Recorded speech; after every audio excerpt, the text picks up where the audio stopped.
സിന്ദൂർ മാങ്ങ.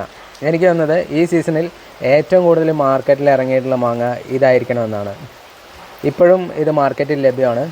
ഏകദേശം 2 കിലോയ്ക്ക് 100 രൂപയ്ക്കുള്ള വില. അത്രയ്ക്ക് ചീപ്പുമാണ്. പിന്നെ ഈ സിന്ദൂർ മാങ്ങനെ ഏറ്റവും അട്രാക്റ്റീവ് ആക്കുന്നത്, അതായത് അപ്പിയറൻസിൽ ഏറ്റവും അട്രാക്റ്റീവ് ആക്കുന്നത് ഇതിൻ്റെ ഈ ഒരു കളർ വേരിയേഷനാണ്.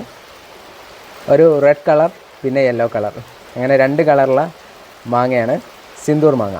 അതായത് സ്കിന്നിന് 2 കളറുള്ള മാങ്ങയാണ്. ഈ ഒരു റെഡ് കളർ ഉള്ളതുകൊണ്ടാണ് ഈ മാങ്ങയ്ക്ക് സിന്ദൂർ എന്ന പേര് വന്നതെന്നാണ് ഗൂഗിളിൽ സെർച്ച് ചെയ്തപ്പോൾ എനിക്ക് മനസ്സിലായത്. സിന്ദൂർ മാങ്ങ മാർക്കറ്റിൽ പല സൈസിൽ അവൈലബിൾ ആണ്. ഇത് ഏകദേശം ഒരു മീഡിയം സൈസ്ഡാണ്. ഇതിലും ചെറിയ മാങ്ങ കിട്ടും, അതുപോലെ തന്നെ അത്യാവശ്യം വലിപ്പമുള്ള മാങ്ങയും കിട്ടും. അത് പല സ്ഥലത്തുനിന്ന് വരുന്നതെന്ന് തോന്നുന്നു. ആന്ധ്രയിലുണ്ട്, തമിഴ്നാട്ടിലുണ്ട്, അങ്ങനെ പല സ്റ്റേറ്റിലും ഉണ്ട്. അപ്പോൾ ആ ഒരു വേരിയേഷൻ ആയിരിക്കാം. ഇപ്പോൾ ഞാൻ വാങ്ങിയിരിക്കുന്നത് മീഡിയം സൈസ്ഡ് മാങ്ങയാണ്. നല്ല രസമുള്ള ഒരു അരോമയുള്ള മാങ്ങയാണ് സിന്ദൂർ.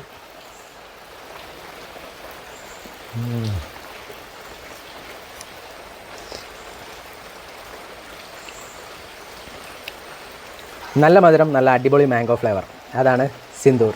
ശരിക്കും പറഞ്ഞാൽ സിന്ദൂർ ഒരു അണ്ടർ റേറ്റഡ് മാംഗോ ആണെന്ന് ഞാൻ പറയൂ.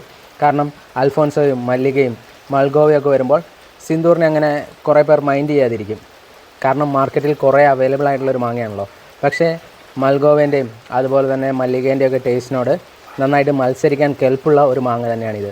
ഇത് ഇങ്ങനെ കഴിക്കാനും രസമാണ്, അതുപോലെ തന്നെ ജ്യൂസ് അടിച്ച് കഴിക്കാനും നല്ല അടിപൊളിയാണ്. ശരിക്കും ഫ്ലേവർഫുൾ ആയിട്ടുള്ള ഒരു മാങ്ങ തന്നെയാണ് സിന്ദൂർ.